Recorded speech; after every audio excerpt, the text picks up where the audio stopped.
안녕하세요. 빅머니의 권미란입니다. 오늘장을 전이하는 한마디, 오늘장의 해시태그 안전자산과 자국 우선주의입니다.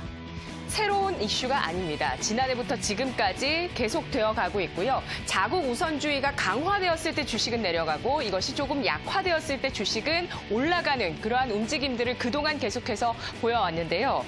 지난해부터 2년 동안 현재 시장을 장악하고 있는 핵심 이슈는 바로 미중 무역 분쟁과 연준의 금리 정책이었습니다. 특히 무역 분쟁은 패권 다툼의 한 단면이죠. 트럼프 대통령이 특유의 협상 방식 또 아메리카 퍼스트의 행보를 계속해서 이어왔었는데 지금 달라진 부분이 있다면 이것이 이제는 트럼프 대통령만이 아닙니다. 각 국가들도 트럼프 따라하기에 나서면서 이러한 자국 우선주의가 확산이 되고 있는 모습이고요. 한미일 북중러 모두 강대강으로 대립하고 있는 구간 바로 8월의 주식시장입니다. 자국 우선주의가 팽배한 글로벌 모습이 현재 글로벌 금융시장의 불확실성으로 크게 나타나고 있는 모습이고요. 무역, 산업, 환율, 금융시장, 군사, 안보 문제까지 각국의 강경 모두가 이어지고 있습니다.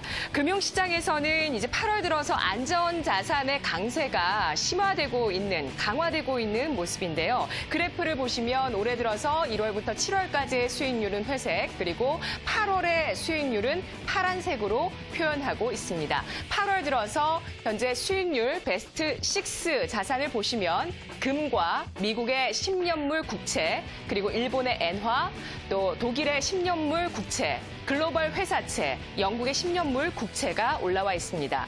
8월의 수익률 워스트 6를 보시면 먼저 유가, 브렌트유죠. 그리고 아시아 주식시장, 특히 일본을 제외한 아시아 주식시장입니다. S&P 500, 그리고 신흥국의 주식, 전 세계의 주식 9위까지 수익률 워스트를 나타내고 있는데요. 대신증권은 7월 FOMC 이후에 그동안 자산시장을 뒷받침했었던 유동성에 대한 기대감이 후퇴하고 미중, 한일 이러한 무역 갈등이 격화되면서 글로벌 경기 둔화 우려가 확대되고 있다. 이것이 투자 심리를 급격하게 위축하게 만들었다라고 이야기하면서 안전자산의 강세 배경에 대해서 설명했습니다. 7월 FOMC에서 25bp 금리 인하를 단행하자 시장이 실망했고 중국에 대한 3천억 불 관세 부과 발표가 나오자 시장은 우려하고 위축됐습니다. 여기에 환율 조작국으로 지정하면서 시장은 패닉에 빠지는 모습이었는데요. 미국이 어떤 법에 근거해서 중국을 환율 조작국으로 지정하느냐에 따라서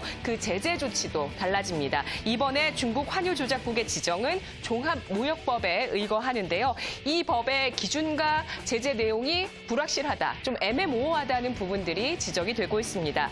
IBK 투자증권은 1988년에 나왔던 종합무역법은 해당 국가의 환율과 경제 정책을 압박한다라는 단순한 내용으로 쓰여져 있다라고 이야기하면서 이것은 미국의 의지에 따라서 제재 강도와 이런 것들, 제재 강도 같은 것들이 조절될 수 있다라면서 이러한 의미에서 높은 불확실성을 내포하고 있다라고 설명을 하고 있습니다. 따라서 중요한 점은 구체적인 제재가 가해지기 이전에 있을 미국과 중국, IMF 3자 간의 협상, 이 협상 전개 과정을 주시해야 한다라고 설명하고 있는데요. 참고로 이번에 환율 조작국의 근거로 사용되진 않았지만 2015년에 나온 무역촉진법은 보시다시피 굉장히 이 안의 내용들이 아주 꽉 차 있는 모습이죠. 제재 내용이 상대적으로 굉장히 체계적입니다. 1차 제재는 미국의 재무부 장관의 구두 개입으로 이어지고요. 중국의 과잉, 경상 흑자, 무역 흑자, 환율 정책 같은 것들에 대해서 미국 재무부가 먼저 구두 개입을 합니다. 그리고 1년 동안 상황을 지켜보면서 불균형 문제가 시정되지 않았을 경우에 미국 대통령령에 의해서 2차 제재가 시행되는데요. 해당 국가에 투자를 하는 미국 기업에 대한 금융 지원을 금지하게 되고 해당국 기업의 미국 연방정부의 조달 시장 진입을 금지하는 실물 경제 측에 좀 더 영향을 가할 수 있는 구체적인 내용들이 들어있는 것이 바로 무역 촉진법인데요. 지금 환율과 금리가 시장에서 가장 중요한 지표로 등장을 하고 있습니다. 환율은 한 국가의 기초 체력 또 글로벌 자금의 유출입을 표현하는 지표가 되고요. 또 금리 같은 경우는 보는 향후 금리의 전망도 되고 금리 정책의 전망도 되고 또 향후 경기에 대한 전망을 바로미터로 반영하는 지표입니다. 기준금리가 내려오면 시중금리도 내려가게 될 것이다라는 것이고 시중금리가 올라가게 되면 향후 금리 정책이 올라가게 될 것이다, 인상하게 될 것이다라는 것을 뜻하게 되는데요. 금리가 내려가게 되면 경기가 둔화될 것이라는 그러한 시장의 움직임을 나타내는 것이고요. 더불어서 채권의 가격, 수요는 어떻죠? 올라간다라는 뜻이 됩니다. 중국 위안화는 달러당 7위안선을 뚫어내면서 움직이고 있고 또 원달러 환율은 1,200원 선을 돌파했습니다. 중국의 정부가 포치를 용인했다고들 하죠. 뜻 그대로, 중국어 그대로 7이 무너진다라는 뜻입니다.